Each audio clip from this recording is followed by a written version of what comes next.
8h30 samedi matin, ces mordus de la course à pied entrent dans leur bulle. Certains sont en préparation pour de grandes compétitions. D'autres lèvent un premier défi personnel. Mais tous ont une chose en commun, l'amour de la course hivernale. Ça fait quelques demi-marathons que je fais l'été, puis je me suis dit pourquoi ne pas essayer? Puis finalement, ça a bien tombé parce qu'il fait beau, mais je l'aurais fait peu importe la température. Est-ce que c'est aussi agréable quand il fait moins 20? Oh, oui, toujours. C'est toujours un peu difficile de partir au début, les 10 premières minutes, mais on s'encourage, puis après, ça va bien.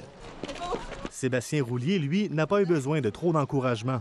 Habitué de courir des marathons à poussette avec ses enfants, il a franchi le premier, les 21 km, en 1h18 minutes. Peu importe la température, qu'il y ait des vents avec un facteur vent de moins 40, je vais être dehors à tous les jours. Je cours à 4h, à 4h30, 5h du matin. Mais pas besoin d'être un super-héros comme lui pour courir l'hiver.